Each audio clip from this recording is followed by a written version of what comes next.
আমার বেশি একটু দাঁড়াও, আর আমার কাছে ক্যাশ টাকা কত আছে দাও। আমি বলছি আমার কাছে বেশি টাকা নাই, আমার কাছে 500 টাকা আছে। ঠিক আছে, 500 টাকা নিছে। তারপর ওই মাংসের দোকানে তার কাছে 900 টাকা লইছে। লইয়া আমার কইছে আমি একটু আইতাছি, এই কথা কইয়া গেছে। আর 2-2.5 ঘন্টা ধরে আর আমার কেমন আগের ঘটনা? এটা মাস 2 মাসের ঘটনা। এখন তার ব্যাপারে অভিযোগ জানাইছেন আজকে আপনি? আপনার কি নাম? আমার কৃষ্ণপুর দাস। আমার হোটেল ফার্মচুকর শান্তিলা ধরে থাকিব। আমার তোলা গিয়া কইছে বেশি মাল লাগে, আমি কিছু হইব কত করি সুন্দর মতো বানাও। তারপরে জিয়ার বাড়ি কতটা খাবাই লাগে। আর তখন কি ড্রেস লাগাই আসলো? 2,000 টাকা ক্যাশ দাও।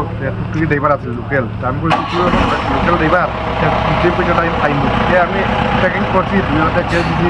এবার টুকটুকি ড্রাইভারও ফাঁকি দিয়া গেছে। আর গেছে না? টাকা পাইছে। আর বিভিন্ন জায়গায় এদিনও মানে খোঁজাখুঁজি করছে, তারা পাইছে। তখন এই ব্যাপারে অভিযোগ জানাইছেন আজকে? এই ব্যাপারে আজকে দোকানে আমি খবর পাইছি চোরটা ধরা পড়ছে। ও খবর লাগে সবুজটা আপনি আছি। যখনই যার দোকানে গেছে সে ওই ফৌজির ড্রেস লাগাই নিজেরা বিএসএফ বলিয়া সম্বোধন করছে। আপনার কি নাম? স্বর্ণজিৎ। আপনার সাথে কি হয়েছে? আমার দোকানে গেছে গিয়া প্রথমে মাছ 30 কেজি কাটাইছে। ওই যে তার 300 পিস লাগে, তার ক্যাম্পিংয়ে লাগি 300 পিস মাছ কাটাইছে।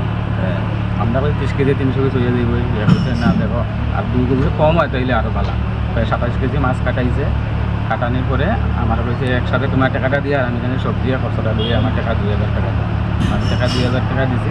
আর মাছ টাছ কাটিয়ে রেডি। আর তারা খবর নেই। বিগত 2-2.5 বছর হইব আজকে খবর কিন্তু তারা ধরা হয়েছে আগে দিয়েছে। আপনি তারই চিনছেন আপনি?